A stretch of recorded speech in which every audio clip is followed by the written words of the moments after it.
It's 19 minutes after 8 o'clock. The G20 Correspondence Desk on 702, proudly brought to you by RMB and FNB, divisions of First Rand Bank Limited. As you'll know, of course, Africa's role in the global economy rapidly evolving.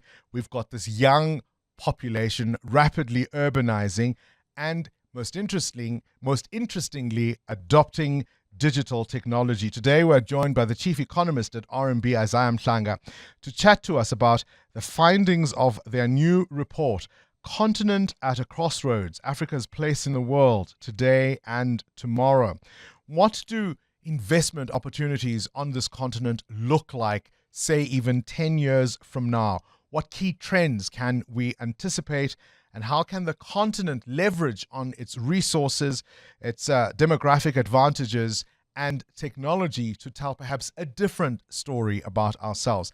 Always a pleasure to have you on this program. Thank you for your time. Always a pleasure to be with you, Bongani. I'm pleasantly surprised. I thought we were just going to chat on the phone, so it's great to see you in person. One of the key talking points, both I suppose in the B20 most specifically, but in the G20 overall, is this idea of narrative, right? And the story that is told of the continent. And that can play out in all sorts of ways, whether it's rating agencies, whether it's our debt burden and how we are perceived in terms of risk, for example. It's time for new stories about Africa. Absolutely, which is why we do research covering many African countries, which is data-driven. If you look at this report, does 47 interviews of business leaders, augment that with a public survey, which covers 2,300 respondents. So if you aggregate all of those, it's 72,000 data points that we have gathered that informed the outcomes of this report.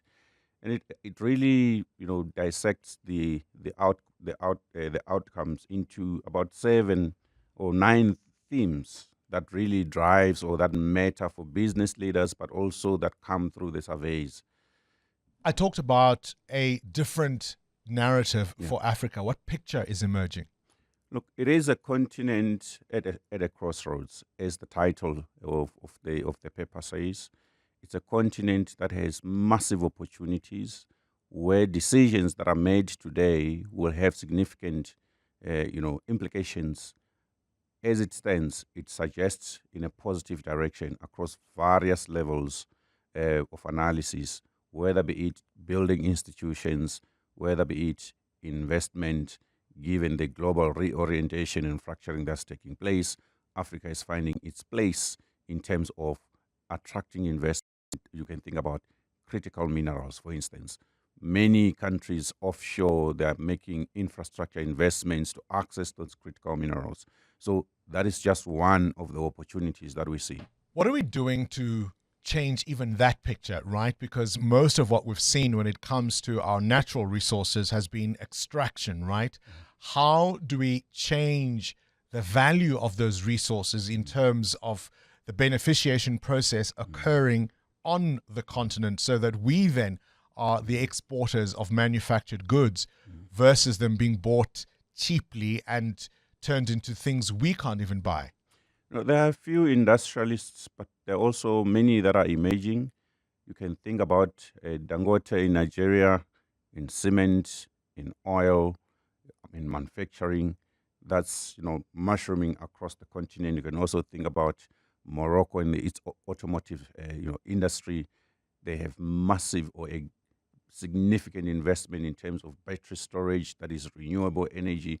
And we can talk about many other countries where we are seeing a significant investment which leverage the underlying minerals that we have. We often get told about the demographics and this youth dividend, and with many first world economies now having aging populations, that's often presented as an opportunity for the continent. But without skills, will that be a missed one? Absolutely. Without skills, opportunity can turn into a potential, environment where we can see civil unrest unfold. We know in North Africa in the mid-2010s, we saw significant civil unrest with unemployment rates of 15%. which means this youthful population that we have, yes, it's an opportunity if we invest in critical skills, but also, we do have an opportunity now, given the digitization that's taking place. It's far more easier to impart those skills Yeah. using digital technology than we have before. And often young people drive that adoption themselves, right? They don't Absolutely, need to be taught the technology. They're often innovators and inventors themselves. Are there exciting things you're seeing in that space? Absolutely. I mean, think about Kenya. They are exporting some of these digital skills, essentially people that sits in other countries, outsourcing programming, jobs into people that sit in Kenya. Don't have to actually to travel into that particular country to get those jobs done. So we are Is seeing. Kenya the next Silicon Valley or Africa's Silicon Valley? I think it has, the potential, but Cape Town is driving a lot of that investment in tech as a city. But Kenya as a country has been spearheading the digital innovation and technology. You can even think in terms of payment systems, the M-Pesa coming out of that country. They've been far ahead many countries. Are you concerned about some people, what some people might say is a recession of democracy on the continent? Think about developments of late in places like Tanzania, for example, long held as a beacon of stability in East Africa. We're seeing challenges in Cote d'Ivoire, in West Africa. Again, another example of stability and democracy for a very long time. Are you worried about that kind of thing? Look, that is always a worry, particularly from an investment perspective. Institutional arrangements, the stability of the rule of law, the ability to enforce contracts, the ability for investors to know when do they exit an investment, once they put in. All of those are shaped by the political, setup in a particular country, which shapes policy decisions and therefore the laws that the country have.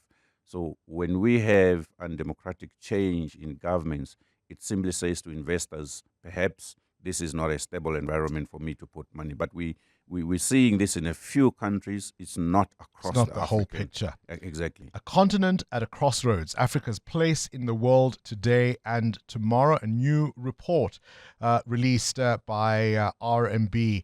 And thank you so much, Isaah Mhlanga, Chief Economist at RMB, for talking to us this morning. As you know, the G20 summit was hosted on African soil for the very first time.